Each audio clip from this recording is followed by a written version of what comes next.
तो next ion we have to check is acetate ion. तो acetate ion के लिए आपको बताया था कि जो भी एसीटेट सॉल्ट होता है उसमें H2SO4 डाइल्यूट H2SO4 ऐड करने से विनेगर स्मेल आती है, that is due to the formation of acetic acid. इस रिएक्शन में जो CH3COH फॉर्म हुआ था इसी की वजह से विनेगर स्मेल आई थी, क्योंकि विनेगर का मेन कंपोनेंट एसिटिक एसिड ही होता है। ठीक है। इसके बाद इसके कंफर्मेटरी टेस्ट के लिए आपने ऑर्गेनिक के टाइम पे एक टेस्ट पढ़ रखा है जिसमें हम एसिटिक एसिड को टेस्ट कर लेते हैं विद अल्कोहल एस्टरीफिकेशन रिएक्शन। वही काम यहाँ पे भी करेंगे। यहाँ पे जो एसिटिक एसिड फॉर्म हुआ है इसकी रिएक्शन इथाइल अल्कोहल से करा दो in presence of H plus catalyst. तो generally few drops of H2SO4 add कर देते हैं। H plus is catalyst over here. तो यहाँ से ईस्टर फॉर्म होता है and ester can be identified by its fruity smell. Ester can be identified by its fruity smell और इसको हम लोग ईस्टरीफिकेशन टेस्ट बोलते हैं अगर आपको लिखना है तो। This is referred as ईस्टरीफिकेशन।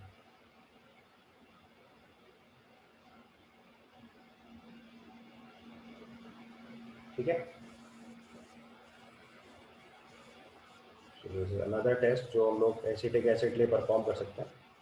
इसके बाद अगर कंफर्मेटरी टेस्ट और एक करना हो जिसमें आपको, क्योंकि नॉर्मली स्मेल जो है वो बहुत परफेक्ट टेस्ट की तरह नहीं ट्रीट करते क्योंकि कई बार स्मेल पर्सन टू पर्सन में वेरी कर जाती है, तो इसलिए हम लोग यहाँ पे एक कलर वाला टेस्ट भी परफॉर्म कर लेते हैं। तो अगर हम अपने एसिटिक एसिड का जो सॉल्ट है या एसिटेट आयन है जो, उसको हम लोग न्यूट्रल FeCl3 से ट्रीट करते हैं। तो अपने केस में लिखो salt plus neutral FeCl3। Why we are saying neutral FeCl3? Because FeCl3 is salt of strong acid weak base। तो ये एसिडिक नेचर का होगा तो उसको हम लोग पहले NH4OH से न्यूट्रलाइज कर लेते हैं। सो न्यूट्रल FeCl3 ऐड करते हैं इसमें, तो उससे फेरिक एसीटेट का ब्लड रेड सोल्यूशन बनता है। यहाँ से जो प्रोसेस आएगा that is blood red solution. Be careful not precipitate because acetate soluble होते हैं। तो ब्लड रेड सोल्यूशन बनेगा जो इसका कंफर्मेटरी टेस्ट है। रिएक्शन के एंगल से लिखना है तो it is sodium acetate plus neutral FeCl3। तो रिएक्शन से फेरिक एसीटेट बनेगा CH3COO होल थ्राइस Fe। तो ब्लड रेड कलरेशन आएगा इन NaCl। ये आपका blood red colouration. Blood red colouration मतलब समझ रहे हैं ना, it is not a precipitate. IT के एग्जाम में क्वालिटेटिव एनालिसिस में कलर्स और प्रेसिपिटेट्स में बहुत क्लियर डिफरेंस रखना होता है, नीड नॉट टू कंफ्यूज। तो यहाँ पे आपको ध्यान से देखना है, this is blood red colouration not precipitate. ठीक है। इसके बाद नेक्स्ट एसिडिक रेडिकल जो हमने चेक करना था एसीटेट आयन के बाद, that we have checked is cyanide ion. अपने टेस्ट लिखिए for cyanide ion. So next will write cyanide ion. तो साइनाइड आयन के लिए भी आपको याद है कि जो पहले सॉल्ट मिला था आपको साइनाइड आयन का, उसको हम लोगों ने डाइल्यूट H2SO4 से ट्रीट किया था पहले, और डाइल्यूट H2SO4 के ट्रीट करने के बाद बिटर एलिमेंट स्मेल आई थी because of hydrogen cyanide formation. Bitter element smell आई थी because of hydrogen cyanide formation. तो पहली इक्वेशन तो वही लिख लेनी है। तो जो साइनाइड आयन का सॉल्ट था हमारे पास, that cyanide and salt is treated with dilute H2SO4। तो इससे HCN गैस बन रही थी, और इस HCN गैस का जो ऑर्डर था that was remnant of bitter elements. Smells like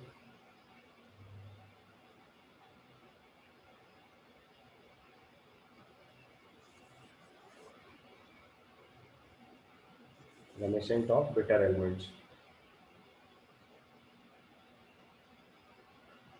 ये इसका पहले प्राइमरी टेस्ट था जिससे हमने इसको चेक किया था। इसके बाद कंफर्मेटरी टेस्ट में जाना है तो सबसे पहले सिल्वर नाइट्रेट सोल्यूशन ऐड करो। तो साइनाइड सॉल्ट में अगर सिल्वर नाइट्रेट ऐड करते हैं तो पहले इससे वाइट प्रेसिपिटेट बनता है सिल्वर साइनाइड।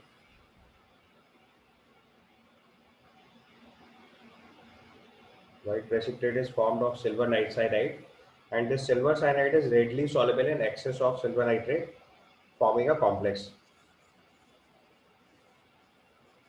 ठीक है। अगले केस में लिखो silver cyanide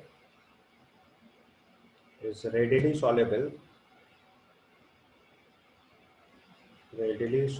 in excess of cyanide solution, तो अगर आप इसमें further excess of cyanide add कर दो तो ये डिजोल्व कर जाएगा, forming a complex AgCl whole twice minus. आपको याद होगा कि हम लोगों ने सिल्वर मेटलर्जी पढ़ी थी, तब यही कॉम्प्लेक्स बनाया था। Cyanide process of silver metallurgy के लीचिंग प्रोसेस में यही टेक्निक फॉलो करते थे। तो आपका जो सिल्वर साइनाइड है वो इस कॉम्प्लेक्स में कन्वर्ट हो जाएगा, जो कि सॉल्युबल होगा। So silver cyanide is readily soluble in excess of cyanide and solution, forming a complex of AgCl whole twice minus. ठीक है।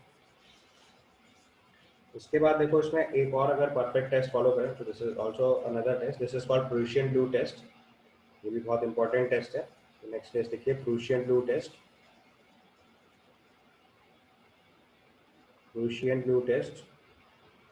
देखो लैब के एंगल से तो एक ही टेस्ट सफिशिएंट होता है, आप उसी से आइडेंटिफाई कर ले जाओगे।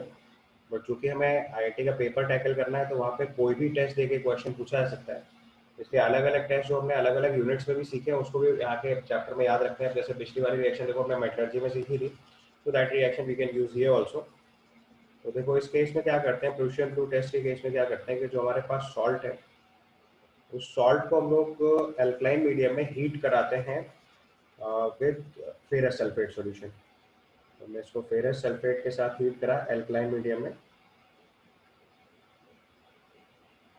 तो जब उसको आप हीट करेंगे तो इससे फेरोसाइनाइड आयन बनेगा, दिस विल फॉर्म FeCN6 4-। और फिर जो यहाँ पे फेरोसाइनाइड आयन बना FeCN6 4-, इसकी रिएक्शन FeCl3 से कराते हैं तो उससे फेरिक फेरोसाइनाइड बनता है Fe4 FeCN6 होल थ्राइस। ये आपका प्रूशियन ब्लू प्रेसिपिटेट होता है। ठीक है, ये आपका प्रूशियन ब्लू प्रेसिपिटेट होता है। This is Prussian blue precipitate.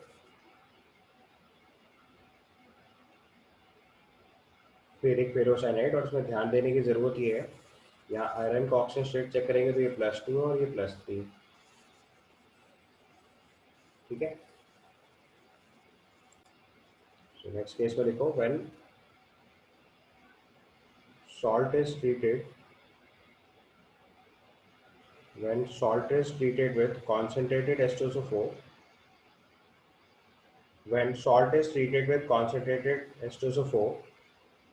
it produces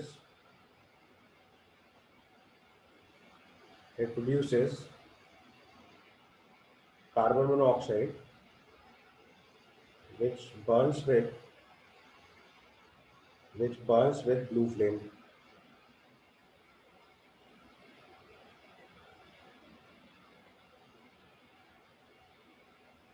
तो ये भी इसका कंफर्मेटरी टेस्ट हो गया। अगर कार्बन मोनोऑक्साइड इवॉल्व हो जाती है तो हम आसानी से चेक कर लेते हैं कि ये भी साइनाइड आयन है। अगर इसकी केमिकल रिएक्शन लिखनी है तो पोटेशियम साइनाइड जैसे मान लो हमारा इनिशियल सॉल्ट था, उसकी कॉन्सेंट्रेटेड H2SO4 के साथ रिएक्शन करते हैं aqueous medium, then it produces K2SO4, ammonium sulphate and carbon monoxide. और कार्बन मोनोऑक्साइड गैस को लैब में आइडेंटिफाई करने का तरीका क्या होता है कि ब्लू फ्लेम के साथ बर्न करती है। ओके, तो this is your test of cyanide ion. तो देखो बाइकार्बोनेट लिए बोला था कि सबसे पहले बाइकार्बोनेट आयन को अगर हीट करते हैं तो इससे कार्बन डाइऑक्साइड रिलीज होती है। तो जैसे पहला टेस्ट यही लिख लो जो मैंने सबसे पहले लिखा था, सोडियम बाइकार्बोनेट को अगर हम हीट करते हैं तो इससे सोडियम कार्बोनेट बनेगा, वाटर एंड CO2। और आपको बताया था brisk effervescences of colourless odourless gas form होगी। ये जो कलरलेस ऑर्डरलेस गैस है वो CO2 है। CO2 को टेस्ट करने का पहले डायरेक्ट, अच्छा एसिड ऐड करने से अगर CO2 इवॉल्व होगी तो यही कार्बोनेट आयन होगा, सीधे हीट करने से CO2 इवॉल्व होगी तो ये आपका बाइकार्बोनेट आयन हो जाएगा। फिर इसका तरीका बताया था, इसको लाइम वाटर में पास कर दो विच इज कैल्शियम हाइड्रोक्साइड। तो lime water turns milky because of formation of calcium carbonate. Lime water turns milky because of formation of calcium carbonate।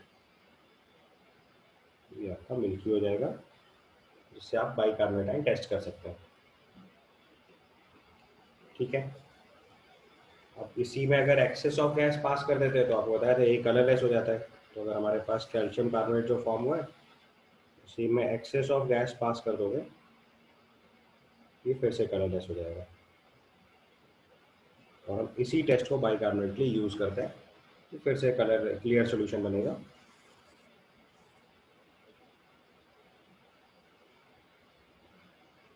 तो इस चीज़ को कंफर्म करने के लिए क्या करते हैं, कंफर्म करने का तरीका ये, अब ये टेस्ट से आपको आइडिया गया है, तो कंफर्म करने का तरीका ये है कि हमारे पास जो बाइकार्बोनेट आयन का सॉल्ट है, उस सॉल्ट में हम मैग्नीशियम सल्फेट ऐड करते हैं। इस सॉल्ट में हम मैग्नीशियम सल्फेट ऐड कर देते हैं, और मैग्नीशियम सल्फाइड ऐड करेंगे तो लो प्रेसिपिटेशन फॉर्म आएगा।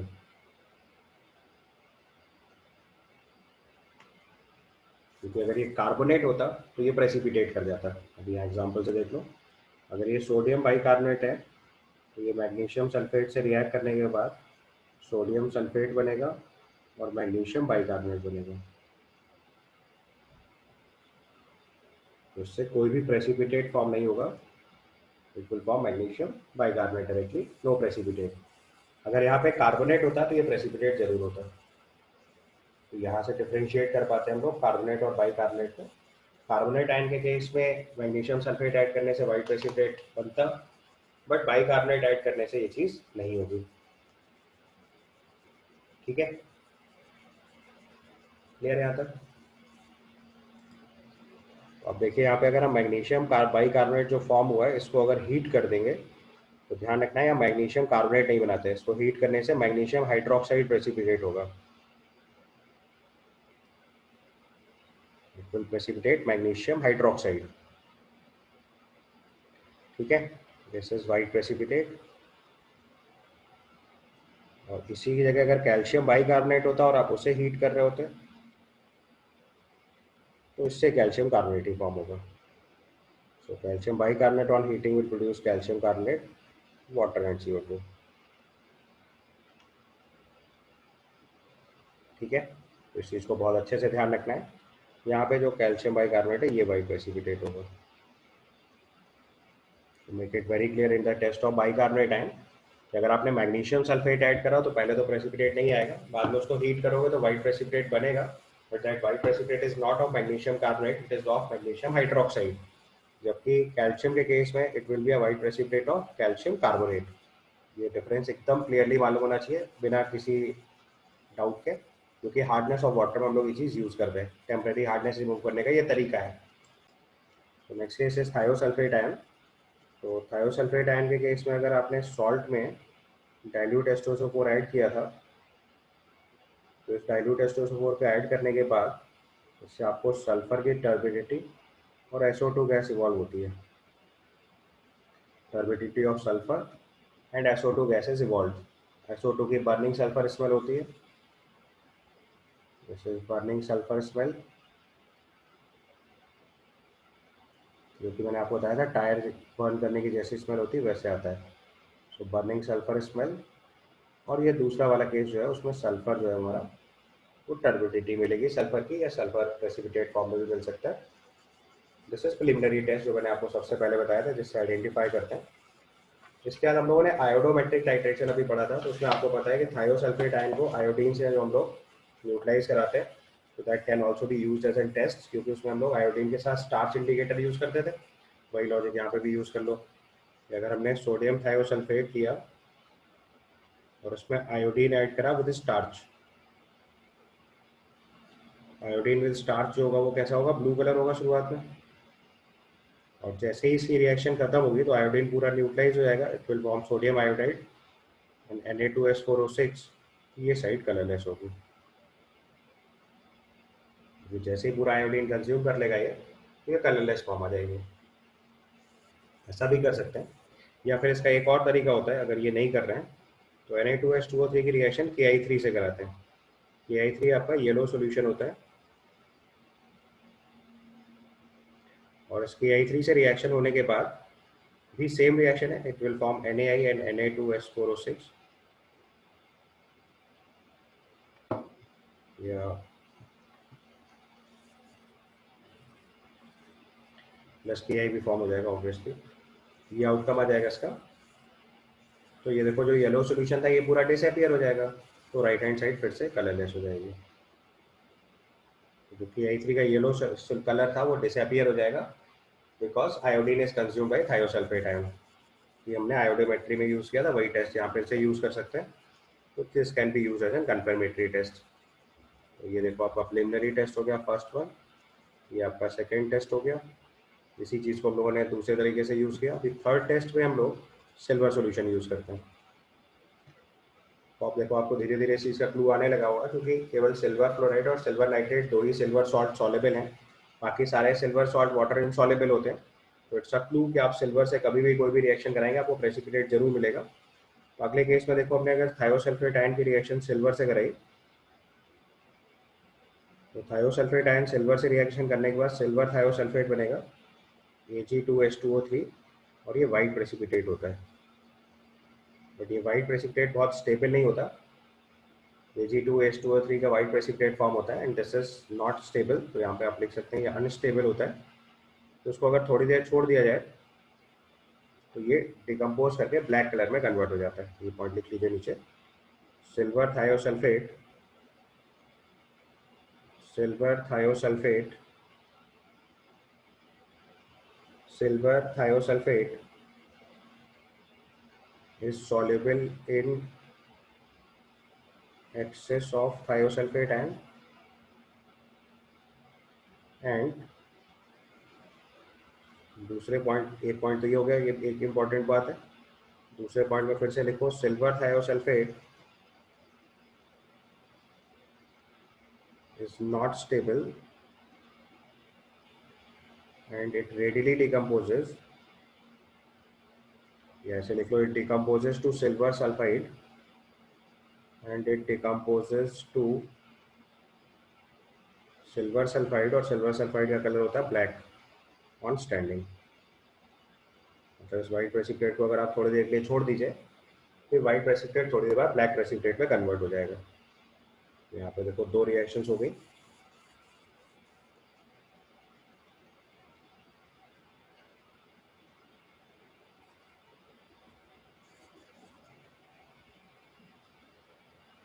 तो पहले प्रोसेस में मैंने बताया कि अगर थायोसल्फेट आयन एक्सेस में ले लिया तो H2O3 2 माइनस की रिएक्शन, अगर Ag प्लस से कराएंगे तो इसका कॉम्प्लेक्स बन जाएगा AgH2O3 होल ट्वाइस 3 माइनस। ये सॉल्युबल कॉम्प्लेक्स बना। और एक्सेस के केस में बना, मतलब हीटिंग के केस में बताया तो Ag2H2O3 का जो वाइट प्रेसिपिटेट था वो थोड़ी देर बाद डिकम्पोज होकर Ag2H में कन्वर्ट हो जाएगा। और अगर आपने इसमें थोड़ा मॉइस्चर अवेलेबल करा रखा है तो ये, अगर मॉइस्चर नहीं है तो SO2 SO3 गैस इवॉल्व होगी, और अगर इसमें वाटर अवेलेबल यानी मॉइस्चर अवेलेबल है सराउंडिंग में, तो फिर ये Ag2H का ब्लैक प्रेसिपिटेट बनेगा और साथ में यहाँ से सल्फेट आयन बाहर निकलेगा, या आप H2SO4 भी लिख सकते हो। ऐसे लिख सकते हैं, ये आपका ब्लैक पीपीटी है और ये आपका वाइट पीपीटी है।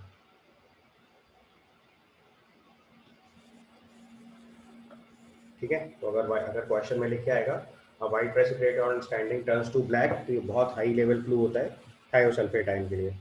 आप इजीली प्रिडिक्ट कर ले जाओगे कि थायोसल्फेट आयन है। कॉमन टेस्ट है, बहुत ध्यान रखना है। थायोसल्फेट के लिए सबसे कॉमन टेस्ट यही है कि थायोसल्फेट आयन जो है वो थोड़ी देर अगर छोड़ दो तो on standing it turns to black colour. ये सबसे कॉमन क्लू है जिससे हम थायोसल्फेट को आइडेंटिफाई करते हैं। Is that clear? ये आपका ग्रुप 1 के सारे एसिडिक रेडिकल्स के टेस्ट कंप्लीट हो गए। So next is group 2 acidic radicals. तो ग्रुप 2 का एसिडिक रेडिकल चेक करने के लिए आपने सॉल्ट लिया, उसमें कॉन्सेंट्रेटेड H2SO4 या कॉन्सेंट्रेटेड HCl डाला, और आप वन बाई वन हम ऑब्जर्वेशन देखना स्टार्ट करेंगे। तो यू राइट ऑन ऑब्जर्वेशंस। सबसे पहले ऑब्जर्वेशन में वी नोटिस कि एक पंजेंट स्मेलिंग गैस ऑब्जर्व हो रही है। उसमें अगर हम फर्दर MnO2 ऐड कर दें तो गैस का कलर जो है वो ग्रीनिश शेडो में कन्वर्ट हो जा रहा है। तो this is actually test of chloride ion. So write down a pungent smelling gas is observed. A pungent smelling gas is observed. और pungent smelling gas अगर यहाँ पे लिखना है तो that is HCl. not chlorine, be careful. So pungent smelling gas HCl is observed. बस ध्यान रखना है लैब मैनुअल में गैस नहीं लिखी जाती क्योंकि वहाँ हम आइडेंटिफाई कर रहे होते हैं। अभी आपको लर्न कराना है इसलिए साथ साथ गैस लिखता चल रहा हूँ। Which turns to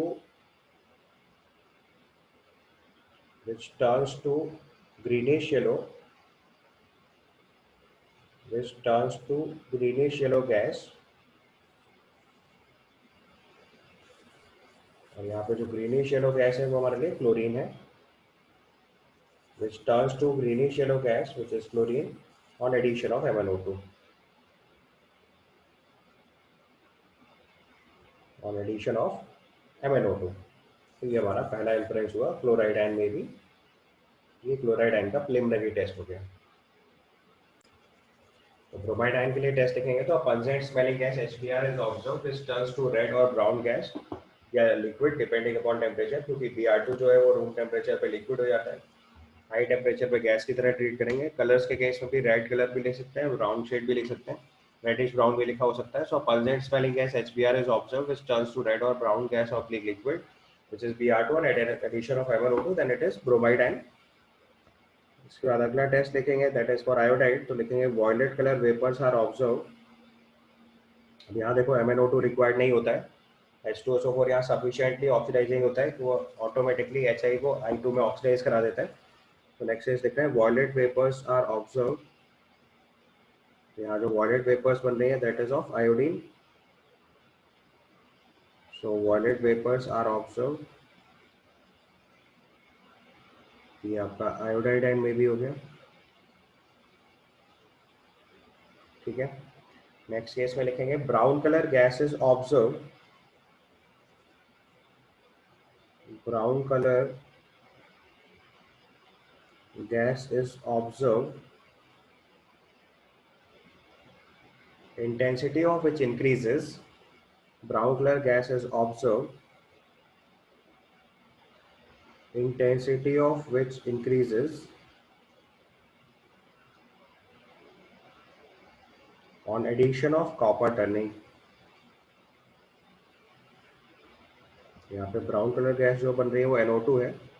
so brown colour gas is observe. अगर आपको यहाँ पे गैस लिखना है तो mark it clearfully, it is NO2, intensity of which increases on addition of copper turning. तो ये हमारा नाइट्रेट आयन हो जाएगा NO3 minus Bv। Be careful, पिछले वाले ग्रुप में ये नाइट्राइट आयन था, अभी नाइट्रेट आयन है। And the next observation is brisk effervescence of colorless odorless gases observed.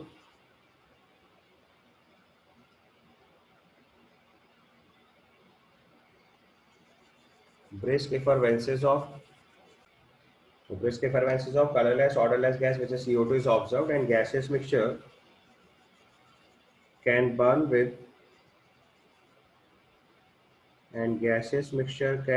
with blue flame. अभी आपको बताया था ब्लू फ्लेम किसकी वजह से आती है, कार्बन मोनोऑक्साइड के साथ। And gases mixture can burn with blue flame at the mouth of the test tube. At the mouth of test tube. और यहाँ जो ब्लू फ्लेम आ रही है that is because of carbon monoxide, ये भी केयरफुली लिख लीजिए। तो गैसेस मिक्सचर में कार्बन मोनोऑक्साइड और कार्बन डाइऑक्साइड है। कार्बन मोनोऑक्साइड की वजह से brisk effervescence of colourless odourless gas observe हो रहा है, और कार्बन मोनोऑक्साइड की वजह से अगर आप इसी गैसेस मिक्सचर को टेस्ट ट्यूब के माउथ में बर्न करने की कोशिश करोगे तो ब्लू फ्लेम के साथ बर्न होगा। तो दिस कंफर्म्स योर या this is primary test for oxidate ion, to write oxidate ion may be. ये आपके सबसे पहले प्रिलिमिनरी टेस्ट हो गए। अब एक एक करके इनके कंफर्मेटरी टेस्ट की तरफ चलते हैं। सबसे पहले हम लोग स्टार्ट कर रहे हैं क्लोराइड आयन से। तो क्लोराइड आयन के टेस्ट में देखो सबसे पहले आपको समझ आया कि क्लोराइड आयन में आपने कॉन्सेंट्रेटेड H2SO4 ऐड किया तो सबसे पहले रिएक्शन होने से ये HCl फॉर्म हुआ।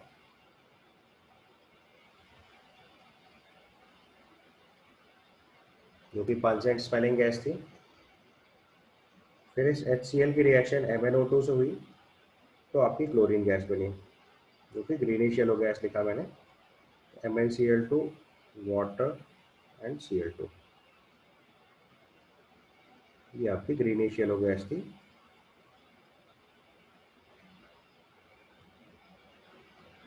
क्लोरीन। तो आप देख सकते हैं यहाँ पे MnO2 का फंक्शन क्या हुआ, ऑक्सीडाइजिंग एजेंट, जिसने HCl को ऑक्सीडाइज करा के Cl2 में कन्वर्ट किया हुआ है। ठीक है, so greenish yellow gas over here is chlorine. अब अगर इनके कंफर्मेटरी टेस्ट पे चलें तो सबसे पहले केस में जो सॉल्ट है उसमें अगर आपने सिल्वर नाइट्रेट ऐड किया तो वाइट प्रेसिपिटेट बनेगा। तो अगला टेस्ट लिखते हैं, salt when treated with silver nitrate forms white precipitate,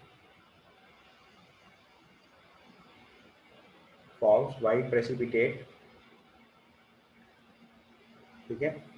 और ये जो वाइट प्रेसिपिटेट होता है ये एक्सेस ऑफ NH4OH में सॉल्युबल होता है। अगले पॉइंट पर लिख लीजिए, वाइट प्रेसिपिटेट जो कि यहाँ पे सिल्वर क्लोराइड है, white precipitate is soluble in excess of ammonium hydroxide, soluble in excess of ammonium hydroxide। बहुत इंपॉर्टेंट स्टेटमेंट है, ध्यान रखना है। सिल्वर नाइट्रेट का वाइट प्रेसिपिटेट अगर excess of ammonium, silver chloride का वाइट प्रेसिपिटेट जो है वो एक्सेस ऑफ अमोनियम हाइड्रोक्साइड में सॉल्युबल होता है। अगर रिएक्शन के टर्म में लिखेंगे तो NaCl की रिएक्शन आपने AgNO3 से कराई, तो उससे सबसे पहले को में AgCl का वाइट प्रेसिपिटेट फॉर्म हुआ, this is a white precipitate. और ये जो वाइट प्रेसिपिटेट है ये एक्सेस ऑफ NH4OH में सॉल्युबल होता है। अगर हम AgCl की रिएक्शन NH4OH से कराएंगे तो it will form a soluble complex AgNH3 whole twice Cl। This is a soluble complex। देखिए ध्यान से देखते चलिएगा, जितने भी कॉम्प्लेक्सेस बन रहे हैं अभी ये सब इंपॉर्टेंट हो जाएंगे जब हम लोग अभी अगला चैप्टर पढ़ेंगे कोऑर्डिनेशन कंपाउंड्स। तो कोऑर्डिनेशन कंपाउंड का सवाल में ऐसे ही आ सकता है कि वो बिना आपको कॉम्प्लेक्स बताए पहले एक क्वालिटेटिव एनालिसिस का टेस्ट लिखे, जिससे आपको कॉम्प्लेक्स आइडेंटिफाई करना पड़ेगा, और एक बार कॉम्प्लेक्स आइडेंटिफाई कर लेंगे तो फिर फर्दर टेस्ट चेक करना होगा। समझ गए? क्लियर है यहाँ तक? इसके बाद देखो, अगर इसको फर्दर टेस्ट करना हो क्लोराइड आयन के लिए, तो यहाँ पे एक स्पेसिफिक टेस्ट होता है which is known as chromyl chloride test. बहुत इंपॉर्टेंट टेस्ट है। नेक्स्ट टेस्ट लिखिए, क्रोमिल क्लोराइड टेस्ट। मुझे लगता है IIT पेपर में सबसे ज़्यादा बार आने वाला क्वेश्चन होगा ये, chromyl chloride test.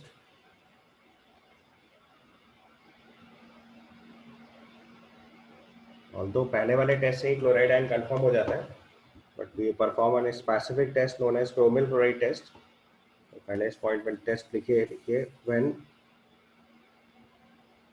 salt is treated when salt is treated with K2Cr2O7 and concentrated H2SO4, when salt is treated with K2Cr2O7 and concentrated H2SO4, it produces orange red vapors. It produces orange red vapors. It produces orange red vapours, इसी को chromyl chloride बोलते हैं। Formula लिखना है तो CrO2Cl2। It produces orange red vapours, formula लिखना है तो इट इज CrO2Cl2, इसी को क्रोमिल क्लोराइड बोलते हैं, इसीलिए इस टेस्ट का नाम क्रोमिल क्लोराइड है। So it produces orange red vapours CrO2Cl2। इसका लिखो, when vapours are passed, when these vapours are passed in NaOH,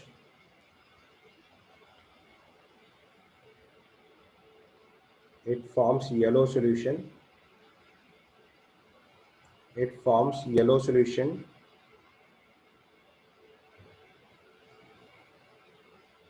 yellow solution जो होगा that is sodium chromate Na2CrO4। It forms yellow solution.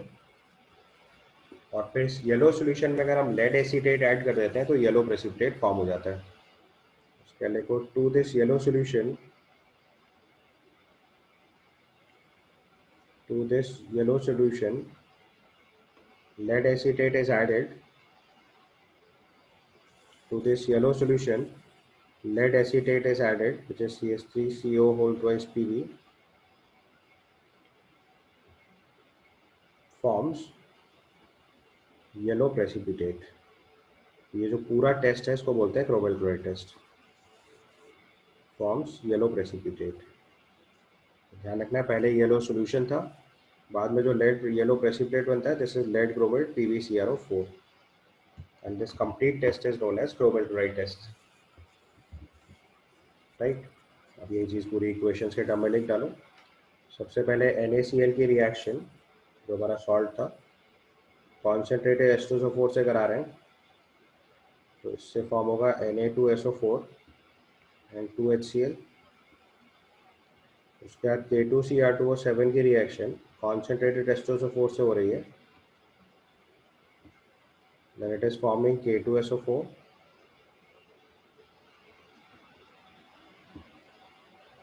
and CrO3, K2SO4 and CrO3.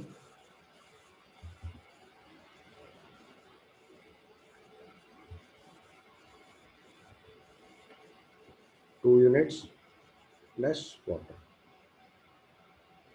और फिर जो CrO3 form हुआ है ये HCl से रिएक्ट कर रहा है, will form CrO2Cl2 and water. ये आपकी ऑरेंज रेड वेपर्स हो गए.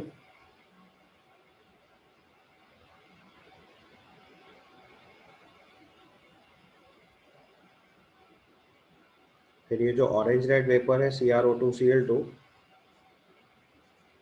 इसकी रिएक्शन Na1 से कराई, then it forms Na2CrO4 which is yellow solution. Na2CrO4 which is yellow solution.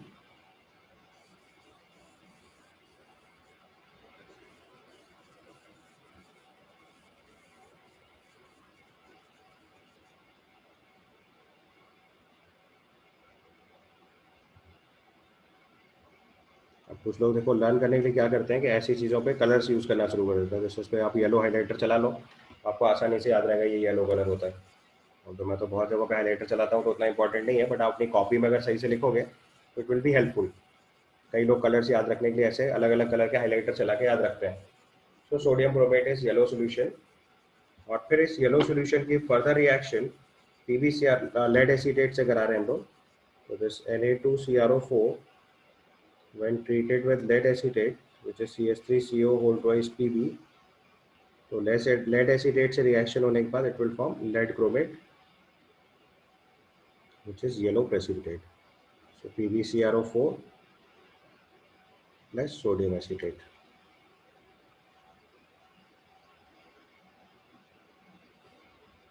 ठीक है. और जो सोडियम क्रोमेट है ये येलो प्रेसिपिटेट है. केयरफुली याद रखिएगा, पहले वाला सोल्यूशन था और ये प्रेसिपिटेट है, तो yellow precipitate. This is confirmatory test for chloride ion also known as chromyl chloride test. तो ब्रोमाइड आयन के टेस्ट में आपने NaBr में H2SO4 ऐड किया, तो first it will form HBr. HBr की MnO2 से रिएक्शन करेंगे तो it will form brown colour gas. So it will form a brown color gas or you can say red color gas, it depends. So either brown or red, कोई भी colour आप समझ लो, और reddish brown भी लिख सकते हैं, depends upon the case. So it is brown colour और red colour gas you can write. Salt में treated with silver nitrate form light yellow precipitate. ठीक है. और जो light yellow precipitate of AgBr होता है वो स्पैरिंगली सॉल्युबल होता है अमोनियम हाइड्रोक्साइड में. तो light yellow precipitate of AgBr form होगा जो स्पैरिंगली सॉल्युबल होता है अमोनियम हाइड्रोक्साइड में. तो this is test of bromide ion. Right. Clear है यहाँ तक. इसके बाद हम आयोडाइड आयन का टेस्ट लिखेंगे. तो अभी तक देखो जो भी HBr HCl बन रहा था उसको ऑक्सीडाइज कराने के लिए हमें ऑक्सीडाइजेटेड MnO2 यूज करना पड़ रहा था. But in case of I- directly iodine form होता है, क्योंकि जो कॉन्सेंट्रेटेड H2SO4 है वो सीधे सीधे ऑक्सीडाइज करता है. तो नेक्स्ट केस अगर हम आयोडाइड आयन के लिए लिखेंगे तो जो आयोडाइड आयन है वो H2SO4 से रिएक्ट करेगा,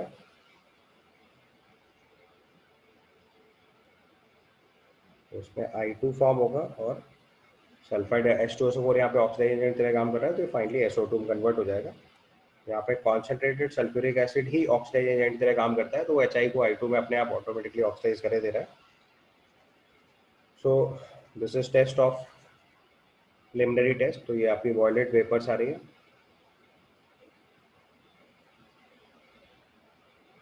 उसके बाद कंफर्मेटरी टेस्ट है, यहाँ पे भी सिल्वर नाइट्रेट ही यूज़ करते हैं। तो अगर हमने सोडियम सॉल्ट जो है, तो सॉल्ट को अगर हमने सिल्वर नाइट्रेट से ट्रीट करा तो यहाँ पे येलो प्रेसिपिटेट फॉर्म होता है। तो salt of silver iodide ion अगर हम AgNO3 से ट्रीट करते हैं तो पहले येलो प्रेसिपिटेट फॉर्म होता है, और ये जो येलो प्रेसिपिटेट है ये इनसॉल्युबल इन अमोनियम हाइड्रोक्साइड होता है। तो अगर रिएक्शन के टर्म में लिखेंगे तो NaI plus AgNO3 forms AgI which is a yellow precipitate, और ये जो येलो प्रेसिपिटेट है ये इनसॉल्युबल इन अमोनियम हाइड्रोक्साइड होता है। ये इसकी सबसे इंपॉर्टेंट बात है जो आपको याद रखनी है। उसके बाद दूसरा टेस्ट भी आप जानते हो कि अगर जो आयोडीन की वॉयलेट वेपर्स बन रही थी, अगर हम उसको स्टार्च में पास कर देंगे तो स्टार्च सोल्यूशन जो ब्लू हो जाता है, वो भी एक आयोडीन का टेस्ट है जिससे हम उसको चेक कर सकते हैं। तो ब्रोमाइड एंड आयोडाइड आयन के हम लोग एक और टेस्ट परफॉर्म करते हैं, this is called layer test. Layer test perform करने के पीछे दो बेसिक लॉजिक्स हैं, पहले वो आप नोट कर लीजिए। पहला लॉजिक तो ये है कि क्लोरीन जो है वो ब्रोमीन और आयोडीन के रिस्पेक्ट में स्ट्रॉन्गर ऑक्सीडाइजिंग एजेंट होता है, इसलिए क्लोरीन वाटर जो होगा वो ब्रोमाइड और आयोडाइड को ऑक्सीडाइज करा के ब्रोमीन एंड आयोडीन में कन्वर्ट कर सकता है। तो सबसे पहला पॉइंट तो ये लिखना है। तो पहले आपको इसके रूल बता रहा हूँ कि लेयर टेस्ट किस ग्राउंड पे परफॉर्म करते हैं। तो पहले पॉइंट पे लिखो chlorine is stronger oxidising agent, chlorine is a stronger oxidising agent, chlorine is a stronger oxidizing agent,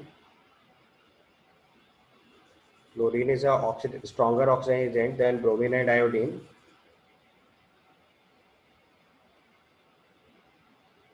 hence it can oxidize bromide and iodide ion to bromine and iodine respectively.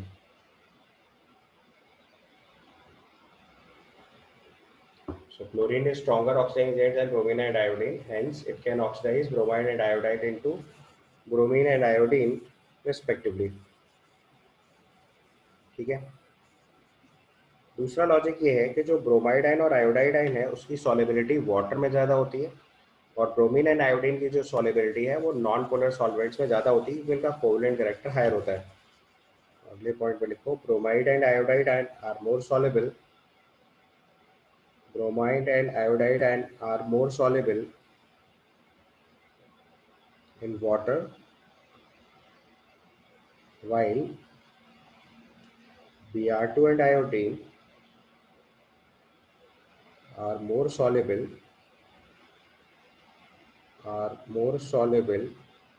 in non-polar solvents, more soluble in non-polar solvents, more soluble in non-polar solvents like CCl4 or chloroform.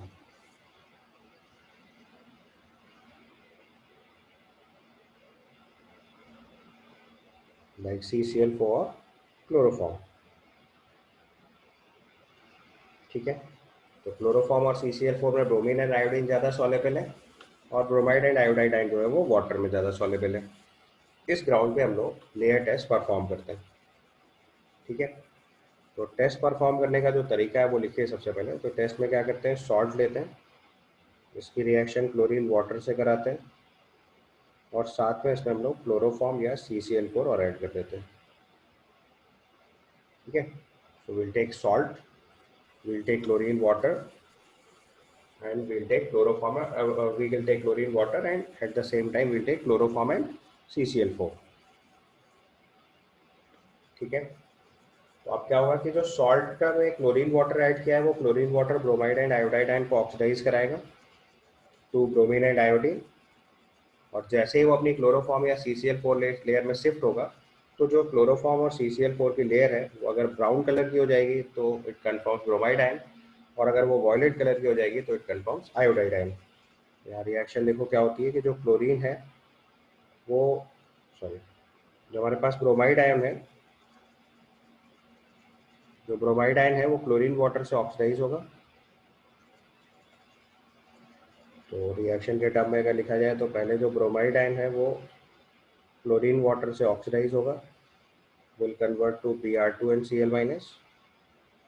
And similarly अगर iodide ion हुआ तो ये भी chlorine water से oxidise होगा, will convert to iodine and chloride ion. ठीक है। अब Br2 and I2 are more soluble in chloroform or CCl4. Bromine and iodine are more soluble in chloroform or CCl4. So, if layer of CCl4 becomes brown, it conforms bromide ion. Becomes brown, conforms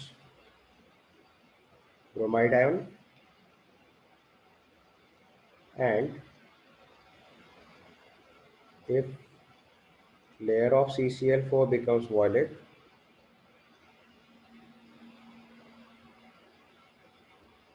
it confirms iodide ion.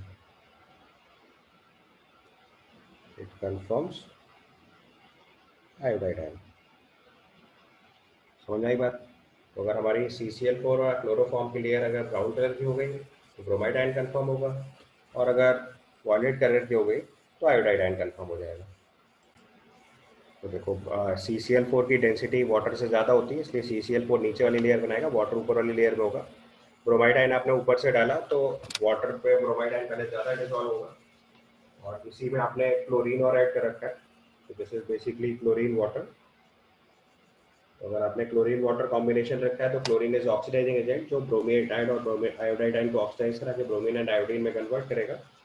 तो नीचे वाली layer में यहाँ पे Br2 form हो जाएगा, जो CCl4 में डिजोल्व करके ब्राउन कलर लेयर क्रिएट करेगा, और इस वाले केस में यहाँ पे आयोडीन डिजोल्व होकर नीचे जाएगा। तो ये आयोडीन जो है वो CCl4 में डिजोल्व होकर लेयर का कलर वॉयलेट कर देगा। तो this test is called layer test, जिससे हम ब्रोमाइड एंड आयोडाइड आयन को कंफर्म कर सकते हैं। ठीक है।